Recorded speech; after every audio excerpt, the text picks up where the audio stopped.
we trusting to make our food decisions?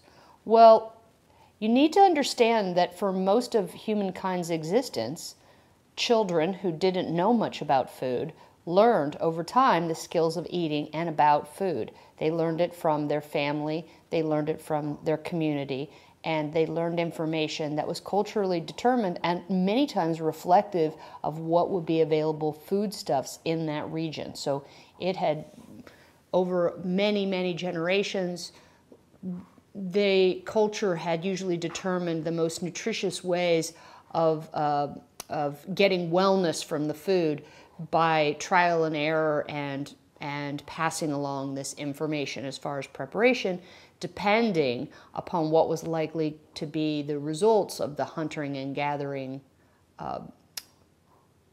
food that was gotten. And then since agriculture, we based a lot of it on these combinations of food as well. So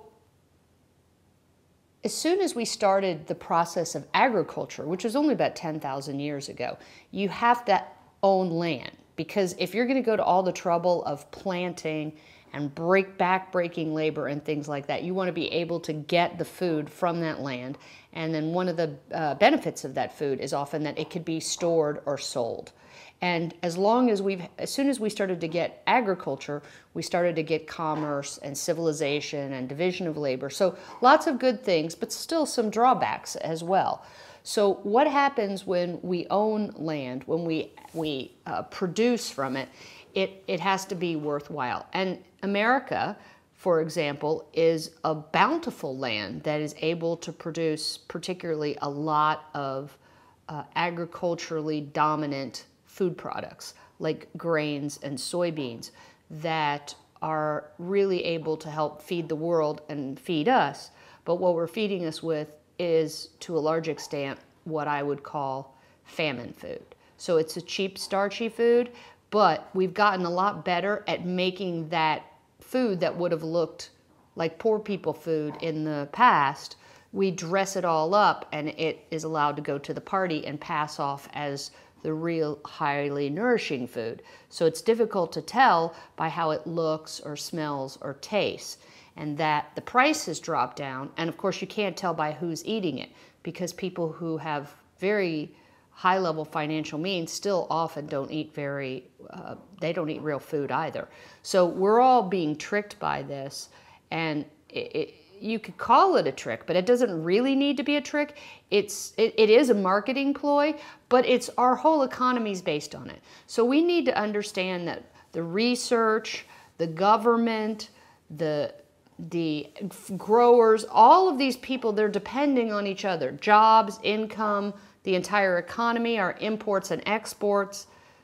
It's very, very involved, and a lot of people's life and livelihood depend on it.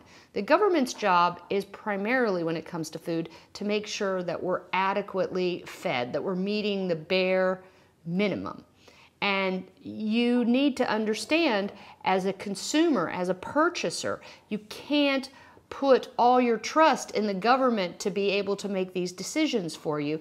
Just as when you're a child, you're supposed to learn how to make the decisions for yourself. We're becoming, instead of more grown up and more independent, we're delegating more and more away, and we're becoming more childish. We don't know how to prepare food. We don't know how to gather food. And I'm not saying that we need to do those things, but I'm just trying to draw everyone's attention to the fact that someone's making those decisions, and they might not be in your individual best interest. They might be in the interests of the masses, which might not go along with your individual best interests. So this requires a little ongoing effort on each of our part to look into what kind of food choices we're making. And sometimes that's a little bit painful to do that, because we have other things that we'd rather be doing. But when you start to look at what the repercussions of our handing over all this power to these outside agencies such as government, the American Medical Association, nutritionists, all the people who went to college and are telling you things that you need to do, we can look and see clearly we don't have better wellness. We might have made progress at combating disease, but we don't have better health and wellness.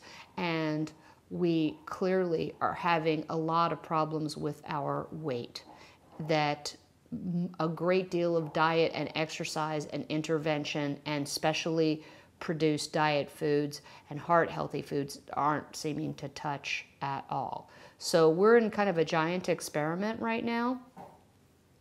The problem is we are in the middle of the experiment. So it can be very difficult. I understand as I'm saying this, it can be very difficult because we don't know that that maybe it would be worse. But I don't think so. And really, the point of the label problem is that we need to have a little bit of education ourselves, and not necessarily education from school, but just going back and having some simple understanding of normal eating skills, what goes into food, and take back a little bit of the responsibility of deciding what goes in our mouth and not clearly just accepting whatever is handed to us and put it into our face. Just because someone says it will do the things that's written on the package, because those things don't seem to be coming true.